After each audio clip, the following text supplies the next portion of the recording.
reducing the amount that of their production.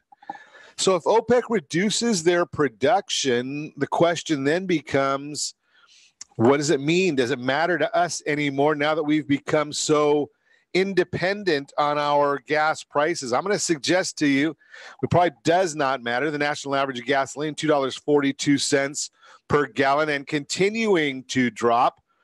And we're looking at it. There's some states where their average within the state is right at $2 a gallon. In Missouri, $2.01, 2.001 per gallon.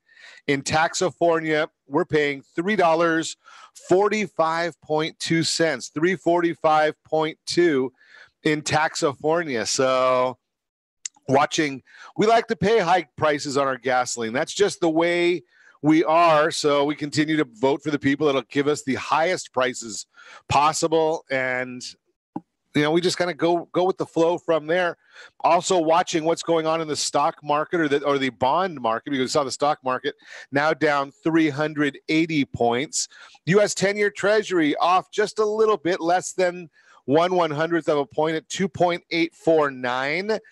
That does mean good numbers when it comes to interest rates. Now, I'm going to suggest to you, if you're thinking about refinancing a home, debt consolidation, buying a home, now would be the time to get going on that, but it's not the right time yet to lock it in, because I still think we're going to see another 5% decrease in the yield on the 10-year Treasury. And I'll explain more about that in the next segment. Why do we see another 5% drop in that yield on the 10-year Treasury? What is the catalyst for it? Bond prices going up. There's a lot of confusion in the market, and we're seeing that all over the world. Geopolitical events, that's the topic of the day. That's where a lot of these problems are coming from.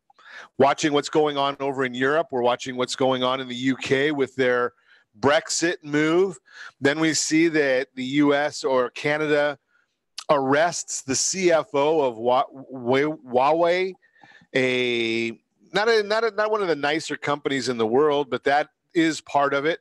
China says that if it's not released right away, they will retaliate, or there'll be grave consequences, is the terminology that they use. What would they do? What will they do? Well, do you think it's safe for our corporate executives to go over to China right now? I used to do that. I'm not sure I'd be going there right now, but we'll see. Looking also in the market, James Comey. Fascinating when you look at some of the information that came out of his meeting with Congress the other day on Friday. The man that took notes of everything, recorded conversations that he probably shouldn't have, all of a sudden has amnesia. He can't remember anything. He doesn't remember what happened. He doesn't know what happened. Doesn't know where these things occurred. Does anybody believe James Comey any longer? At least some of the others have the guts to say, you know something?